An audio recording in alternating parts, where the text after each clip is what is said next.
ایک لمحہ نہ آگے ہوگی نہ پیچھے. سورہ لقمان کے بالکل اینڈ میں آتا ہے نا کہ 5 علوم اللہ تعالیٰ کے ساتھ خاص ہیں. ان میں ایک ہے کہ کوئی جان نہیں جانتی کہ اس کو کس زمین میں موت آئے گی. ہاں اللہ تعالیٰ وحی کے ذریعے بتا دے. جیسے مسلم شریف میں حدیث ہے, نبی صلی اللہ علیہ وآلہ وسلم نے غزوہ بدر سے ایک دن پہلے زمین پہ لکیریں کھینچ دی تھی بدر کے میدان میں. یہاں کل ابو جہل کی لاش ہوگی, یہاں عتبہ کی ہوگی, یہاں امیہ ابن خلف کی ہوگی. سر اب آپ عمر سیریز دیکھیں نا, وہاں آپ کو لاشیں پڑی ہوئی نظر بھی آئیں. ٹھیک ہو گیا جی. تو یہ آپ صلی اللہ علیہ وآلہ وسلم نے پہلے ڈیفائن کر دی تھی ساری چیزیں. تو یہ اللہ تعالیٰ نے آپ کو وحی کے ذریعے بتایا تھا. اللہ تعالیٰ بتا سکتا ہے اپنے پیغمبر کو. تو واقعی موت کا وقت مقرر ہے, وہ ٹل نہیں سکتا. لیکن اس پہ یہ بھی سوال ہوتا ہے کہ اگر کوئی شخص کسی کو قتل کر دے تو پھر اس کا کیا قصور ہے؟ وہ اللہ تعالیٰ کا ایک قانون ہے. اس نے مرنا تو تھا, اس میں کوئی شک نہیں ہے, لیکن دنیا میں اللہ تعالیٰ نے رولز اور ریگولیشن کے ساتھ دنیا کو جوڑا ہوا ہے. سورۃ البقرہ میں آیا کہ قصاص میں انسانیت کی زندگی ہے. سورۃ المائدہ میں آیا جس نے ایک جان کو ناحق قتل کیا اس نے پوری انسانیت کو قتل کیا, اور جس نے ایک شخص کی جان بچائی پوری انسانیت کی جان بچائی. لہٰذا یہ جو کوئی کسی کو قتل کرے گا تو قرآن میں ہے قصاص کے اندر انسانیت کی زندگی ہے. انسانیت 2 چیزوں پہ چل رہی ہے, احترام جان اور احترام مال. اگر یہ 2 چیزیں نکل جائیں تو معاشرہ نہیں چل سکتا. گوروں کا معاشرہ ہم سے بہتر کیوں ہے بغیر ریلیجن کے بھی؟ احترام جان احترام مال ہے, جسٹس ہے, انصاف ہے, عدالت آزاد ہے. جہاں پہ احترام جان بھی احترام مال بھی ہے. سالوں تک وہ ثبوت ڈھونڈتے رہتے ہیں, اس کے بعد بندے کو پکڑتے ہیں. یا بندے پکڑ کے غائب ہو کے مر مرا جاتے ہیں, ان کے رشتہ دار عدالتوں کے چکر کاٹتے رہتے ہیں کہ جی ہمارا بچہ اٹھایا گیا. نہ عدالتوں کو پتا ہوتا ہے نہ اور کسی کو پتا ہوتا ہے. تو یہ چیزیں تو پھر ظاہر ہے کہ ایک ریونج کریٹ کریں گی نا. ہم اس لیے کہتے ہیں عدالتوں کو آزاد ہونا چاہیے, عدالت سے اوپر کوئی نہیں ہونا چاہیے. عدالتیں آزاد ہوں گی, باقی سارا سسٹم بہتر ہو جائے. ٹھیک ہو گیا. تو یہ یعنی اللہ تعالیٰ نے وقت مقرر کر دیا ہے, وہ آگے پیچھے نہیں ہوگا. اور آپ دیکھتے ہیں کتنے لوگ موت کے منہ سے واپس آ جاتے ہیں. حضرت خالد بن ولید رضی اللہ تعالیٰ 100 سے زیادہ مار کے لڑے انہوں نے, اور جب موت کا وقت قریب آیا وہ کہتے ہیں میرے جسم کا کوئی ایک حصہ بھی ایسا نہیں جہاں پہ کسی نیزے یا تلوار کا نشان موجود نہ ہو. یہ عمر سیریز میں انہوں نے ان کی موت کا وقت فلمایا ہے. ابو دردہ ان کے پاس بیٹھے ہوئے ہیں اور وہ کہتے ہیں دیکھ لو اگر موت میدان جنگ میں آنی ہوتی نا ابو دردہ, تو میرے جسم کا ایک حصہ بھی ایسا نہیں جہاں پہ کوئی زخم نہ ہو, اور میں ایک بوڑھے اونٹ کی طرح بستر مرگ پہ مر رہا ہوں. میدان جنگ میں نہیں شہادت ملی. شہادت اتنی آسانی سے نہیں مل جاتی انسان کو. وہ اللہ تعالیٰ جس کے لیے ڈیفائن کرے گا. باقی یہ کہ اللہ تعالیٰ نے ان کو ایک فضیلت دی کہ وہ اللہ کی تلوار تھے. ظاہر تلوار تو ٹوٹ نہیں سکتی تھی. تو جو لوگ اللہ کے لیے زندگی گزارے وہ عام حالت میں بھی مرے, اللہ تعالیٰ ان کو شہادت کا عطا فرما دیتا ہے. میدان جنگ میں جانے سے موت نہیں آتی. کتنے لوگ موت کے منہ سے واپس آتے ہیں, اور سر ایئر کریش میں لوگ بچ گئے ہوئے ہیں. اور تو اور چھوڑ دیں جہاں پہ کوئی انسان امیجن نہیں کر سکتا. کئی بم پھٹتے ہیں, بندے مر جاتے ہیں, کسی عورت نے بچہ اٹھایا ہوا ہے, بچہ سیدھا سلامت مل جاتا ہے وہاں سے. یہ اللہ کے فیصلے ہیں کس کے لیے کیا زندگی رکھی ہے.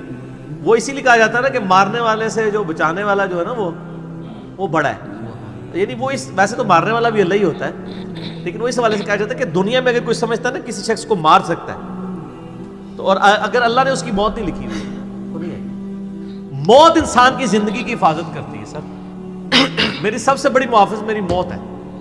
اگر میری موت لکھی ہوئی ہے نا 2050 کے اندر, پوری دنیا مل کے بھی مجھے 2049 میں بھی نہیں مار سکتی.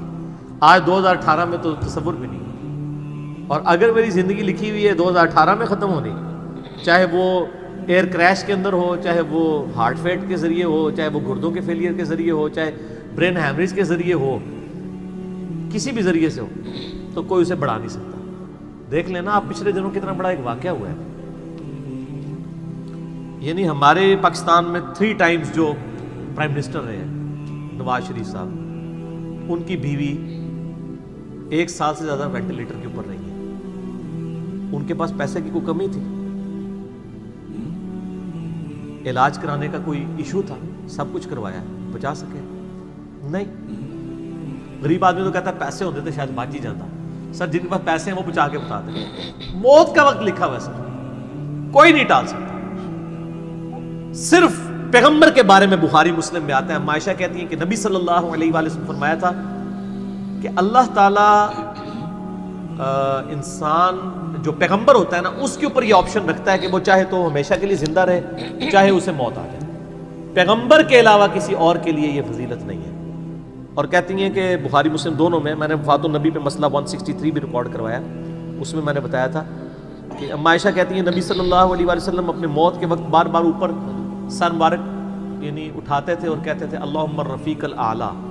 تو کہتی ہیں میں نے جان لیا کہ حضور اپنی صحت مند زمانے میں کہا کرتے تھے کہ موت کے وقت نبی کے اوپر پیش کیا جاتا ہے، چاہے تو وہ دنیا میں رہے چاہے اسے موت آ جائے. تو مجھے لگتا ہے کہ نبی علیہ السلام پہ اس وقت آفر وہ پیش کی جا رہی ہے اور آپ کہہ رہے ہیں اللہ مجھے رفیق الاعلیٰ کے ساتھ ملا لے. تو میں نے کہا مجھے اب پتہ چل گیا کہ آپ صلی اللہ علیہ وسلم کو یعنی وفات ہو جائے گی آپ کی. یہ نبی کے لیے خاص ہے اور کسی کو کوئی آپشن نہیں ملتا. وہ بخاری مسلم میں موجود ہے نا حدیث، حضرت موسیٰ علیہ السلام کے پاس حضرت اسرائیل علیہ السلام، اسرائیل کا لفظ تو یعنی تفسیر طبری میں اور یہودیوں کے ہاں ملتا ہے، یہ بنی اہل سنت کے ہاں بھی رناؤنڈ ہے. اصل میں لفظ ہے ملک الموت، دونوں لفظ ٹھیک ہے. ملک الموت علیہ السلام حضرت موسیٰ علیہ السلام کے پاس گئے، انہوں نے آگے سے تھپڑ مار دیا، ان کی آنکھ نکل گئی، انسانی شکل میں آئے تھے. تو وہ اللہ تعالیٰ کے پاس شکایت لے کے گئے کہ تو مجھے اس شخص کے پاس بھیج رہا ہے کہ جو مرنا نہیں چاہتا. اللہ تعالیٰ نے فرمایا اس کو جا کے کہو کہ تم جو ہے وہ بیل کی پشت کے اوپر ہاتھ رکھو، تمہارے ہاتھ کے نیچے جتنے بال آ جائیں گے نا اتنے سال بھی زندگی تمہاری اور بڑھا دی جائے، سینکڑوں سال. تو حضرت موسیٰ نے کہا اس کے بعد ان کا اس کے بعد موت، کل نفس ذائقۃ الموت، موت تو سب کو آنی ہے، ایک ہی ہے جسے موت نہیں آنی. یا حی یا قیوم برحمتک استغیث، اے خود سے زندہ اور ہر چیز کو تھامنے والے، باقی وہ سب کو موت آنی ہے. تو انہوں نے کہا پھر بعد میں آنی ہے تو ابھی کیوں نہیں؟ موت نہیں کوئی ٹال سکتا سر، ورنہ پیغمبروں کے لیے ٹل جاتی. وہ پیغمبروں کو جو آفر بھی لگائے گی وہ یہ نہیں ہے کہ ہمیشہ زندہ رہیں گے، نہیں، قیامت تک، قیامت میں تو سب کو موت آ ہی جانی ہے. ٹھیک ہے نا. اور پھر ایک وہ وقت بھی ہوگا جب اللہ تعالیٰ پوچھے گا لمن الملک اليوم، تو کوئی جواب دینے والا نہیں ہوگا، سب کو موت آ چکی ہوگی، سارے فرشتے، جنات، انسان، مخلوقات. اللہ خود ہی جواب دے گا للہ الواحد القہار، سورہ المومن میں آتا ہے. آج کے دن اس واحد قہار کی حکومت ہے. پھر اللہ تعالیٰ پوچھے گا کہاں ہے آج وہ جابر حکمران، بڑے بڑے بادشاہ کدھر ہیں؟ تو اللہ کے لیے کوئی مسئلہ ہے کسی کو یعنی پلک جھپکنے میں مسل دینا؟ تو موت اللہ تعالیٰ نے ڈیفائن کی. اور موت کیا، آپ کو جو تکلیفیں پہنچتی ہیں سر وہ بھی ڈیفائن ہے. قرآن میں وَلَنَبْلُوَنَّكُمْ بِشَيْءٍ مِّنَ الْخَوْفِ وَالْجُوعِ وَالنَّقْصِ مِّنَ الْأَمْوَالِ وَالْأَنفُسِ وَالثَّمَرَاتِ، ہم ضرور تمہیں آزمائیں گے تھوڑے سے خوف سے، بھوک سے، جان اور مال میں نقصان سے، پھر چیک کریں گے کون ہے صبر کرنے والا. اور جو صبر کرنے والا ہے اذا اصابتهم مصیبت قالوا انا للہ وانا الیہ راجعون. تو پھر ان لوگوں کے ساتھ اللہ تعالیٰ ہوتا ہے جو کہتے ہیں ہم بھی اللہ کی طرف سے آئے تھے، اللہ کی طرف چلے جائیں گے، یہ تکلیف بھی آئی تھی الٹیمیٹلی تو چلی جائے گی نا. ان اللہ مع الصابرین، اللہ تعالیٰ صبر کرنے والوں کے ساتھ ہے. اس حوالے سے ایک آیت قرآن حکیم کی بڑی کریٹیکل ہے، مجھے ضمناً یاد آ گئی، سورہ الحدید کے اندر ہے، بہت کریٹیکل آیت ہے. اور یہ ٹاپک قرآن حکیم میں صرف سورہ الحدید کے اندر ہی ایڈریس ہوا ہے، اور جس طریقے سے یہ شد و مت کے ساتھ بیان ہوا ہے نا، آیت نمبر 22-23، اعوذ باللہ من الشیطان الرجیم، ما اصاب من مصیبت فی الارض، کوئی مصیبت بھی زمین میں نہیں آتی، ولا فی انفسکم، اور نہ تمہاری جانوں میں. یعنی زمین پہ جتنے زلزلے آتے ہیں، طوفان آتے ہیں، سونامی آتے ہیں، قحط پڑتا ہے، یہ جتنے بھی عذاب آتے ہیں یا تکلیف آتی ہیں، اور نہ تمہاری جان میں. یعنی کسی کو کینسر ہوتا ہے، کسی کے گردے فیل ہوتے ہیں، کسی کی آنکھ ضائع جاتی ہے، کسی کے اوپر فالج کا اٹیک ہو جاتا ہے، کسی کو ہارٹ اٹیک ہوتا ہے. اللہ تعالیٰ فرماتا ہے یہ ساری تکلیف چاہے زمین پہ ہیں یا تمہاری جانوں پہ، الا فی کتاب من قبل ان نبرأها، وہ تو پہلے ہی ہم نے لوح محفوظ پہ لکھی ہوئی ہے، اس سے پہلے کہ ہم ان کو بھیجے. ڈیفائن ہے، ہونا ہے کہ فلاں تاریخ کو اتنے بجے اس کے ساتھ یہ ہوگا، یہ ڈیفائن ہے. ان ذالک علی اللہ یسیر، بے شک یہ اللہ کے لیے بہت آسان ہے. ٹینشن نہیں لینی کہ یار یہ کیسے ہو سکتا ہے کہ پہلے ہی پتا ہو اربوں انسانوں کے ساتھ، اربوں واقعات، اور صرف انسان نہیں باقی مخلوقات کے ساتھ. اللہ فرماتا ہے میرے لیے تو آسان ہے، لیکن اس کی ریزن بتائیے کیوں ہے. لِكَيْ لَا تَأْسَوْا عَلَى مَا فَاتَكُمْ، یہ ہم نے اس لیے کیا تاکہ جو تم سے بات، جو نعمت تم سے چھن جائے تم اس کے اوپر افسوس نہ کرو. ولا تفرحوا بما آتاکم، اور نہ تم شیخی بگاڑو جو تمہیں نعمت ملے اس کے اوپر. اچھائی ملے تو یہ نہ کہو بڑا میرا کمال ہے، وہ تقدیر میں تھی، ملنی تھی. اور اگر کوئی چیز چھین جائے تو افسوس نہ کرو. واللہ لا يحب كل مختال فخور، اللہ تعالیٰ کو شیخی بگاڑنے والے پسند نہیں ہے. یہ آیت نمبر 22-23 بتا رہی ہے سورۃ الحدید کی کہ زمین و آسمان پہ جتنی بھی تکلیف انسانوں پر، جنات پر، جانوروں پر آتی ہیں وہ ڈیفائنڈ ہے، اور انہی تکلیف میں سے ایک بڑی تکلیف موت ہے، وہ بھی ڈیفائنڈ ہے، وہ کوئی ٹال نہیں سکتا. کوئی کسی کی موت کو ٹال نہیں سکتا، اور نہ کوئی کسی شخص کو موت دے سکتا ہے. آپ دیکھیں لوگوں نے کتنی ایفرٹس کی ہیں، خود ہمارے نبی صلی اللہ علیہ وآلہ وسلم پہ کس قسم کی ایفرٹس کی گئی ہیں. اللہ تعالیٰ نے آپ کو کس طریقے سے مکے سے نکال کے مدینے تک پہنچا دیا. اور وہ بخاری مسلم میں بڑی مشہور حدیث ہے، آپ درخت کے نیچے آرام کر رہے تھے، تلوار سائیڈ پہ لٹکائی ہوئی تھی. ایک عرابی آیا دشمن، اس نے موقع غنیمت جانا کہ آپ سوئے ہوئے ہیں، اس نے تلوار اٹھائی اور نبی صلی اللہ علیہ وسلم کے یہاں پہ رکھ دی اور کہا محمد آج تجھے میرے ہاتھوں سے کون بچائے گا. تو نبی صلی اللہ علیہ وسلم نے کوئی کانفیڈنس لوز نہیں کیا، ان کو پتا تھا هو الذی ارسل رسولہ بالہدی ودین الحق لیظہرہ علی الدین کلہ. اللہ نے اپنے نبی کے پیچھے اللہ ہے، ان کا اللہ بچائے گا. اللہ جب سنا اس کے ہاتھ کانپنے شروع ہو گئے، اس کے ہاتھ سے تلوار ہی گر گئی. نبی علیہ السلام نے وہ تلوار اٹھائی اور کہا اب تجھے میرے ہاتھوں سے کون بچائے گا. یہ بخاری مسلم دونوں میں یہ واقعہ. اس نے کہا آپ تو معاف فرمانے والے ہیں، درگزر فرمانے والے ہیں. تو یعنی آپ کے وہ حسن اخلاق سے پھر متاثر ہوا، مسلمان ہو گیا. مسئلہ یہ ہے کہ یہ کانفیڈنس آپ کو ہونا چاہیے. بخاری مسلم میں حدیث ہے کہ غزوہ حنین کے موقع پر کچھ صحابہ کی زبان سے نکل گیا کہ بدر میں تو 313 تھے، غالب آ گئے تھے، آج تو ہم 12,000 ہیں، کافر تو بڑے تھوڑے ہیں. اور یہ ذکر سورۃ الانفال میں آیا غزوہ حنین کا. یہ فتح مکہ کے بعد بھی ہوئی تھی یہ جنگ، مشرکین عرب سے آخری جنگ قبیلہ حوازن کے خلاف. اللہ کا ماتا جب تم نے یہ جملہ بولا نا پھر تمہیں بھاگنے کی جگہ نہیں ملتی تھی. حوازن کے لوگوں نے جب تیر چلائے تو 12,000 میں سے صرف 80 بندے نبی علیہ السلام کے ساتھ رہ گئے، باقی سب بھاگ گئے.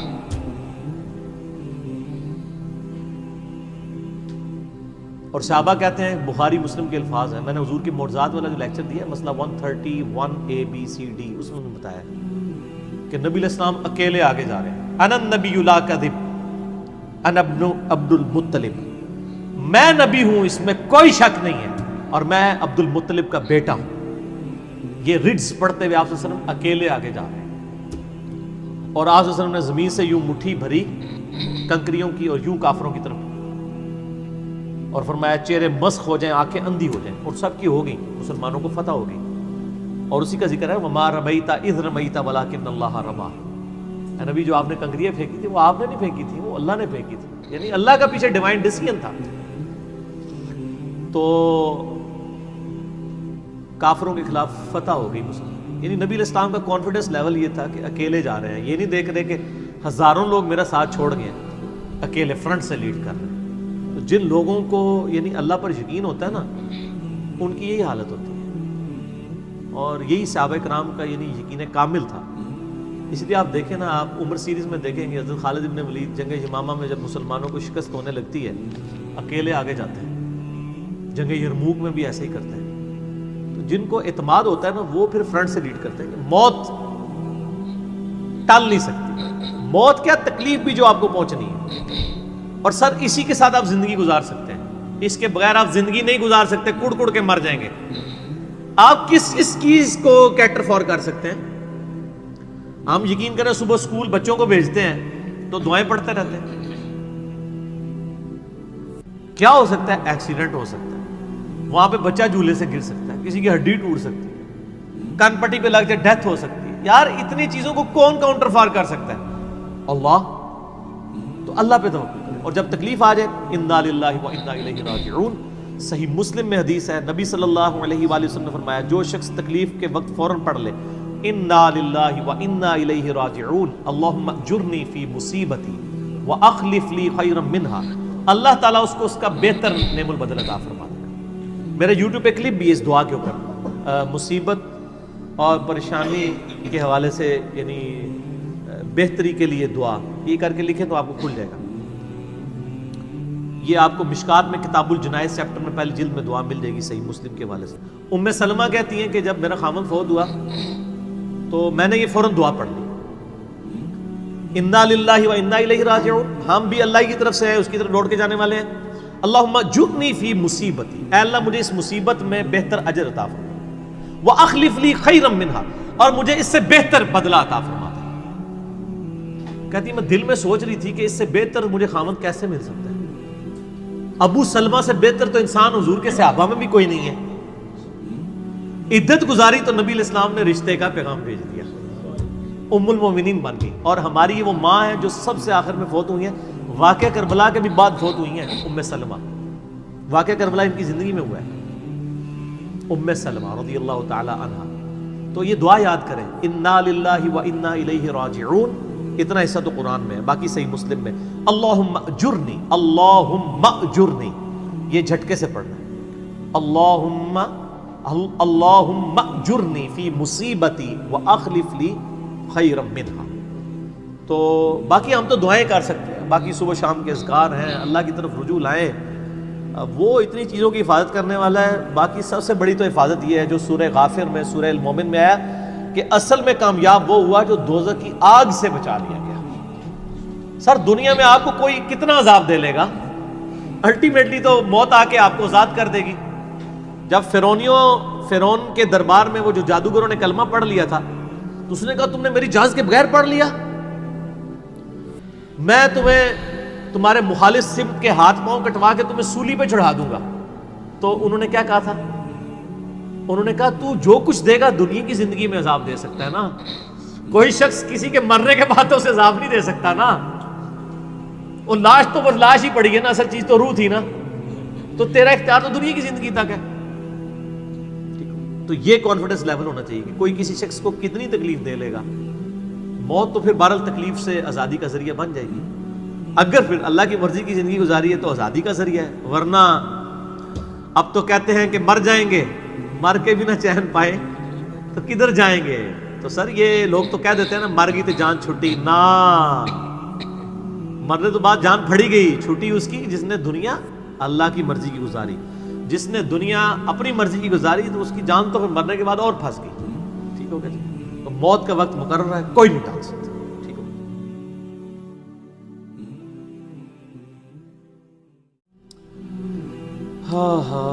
اللہم من احییتہ منا فاحیہ علی الاسلام ومن توفیتہ منا فتوفہ علی الایمان، آمین آمین۔ کل نفس ذائقۃ الموت، یہ قرآن حکیم میں کئی دفعہ یہ آیت ریپیٹ ہوئی ہے کہ ہر جان کو موت کا مزہ چکھنا ہے، اور یہ بات بالکل طے ہے کہ ہر شخص کی موت کی جگہ، ٹائم، سیکنڈز تک اللہ تعالیٰ نے ڈیفائن کر دی ہے اس کی تقدیر میں، وہ آگے پیچھے نہیں ہو سکتی، نیور، ناٹ ایٹ آل۔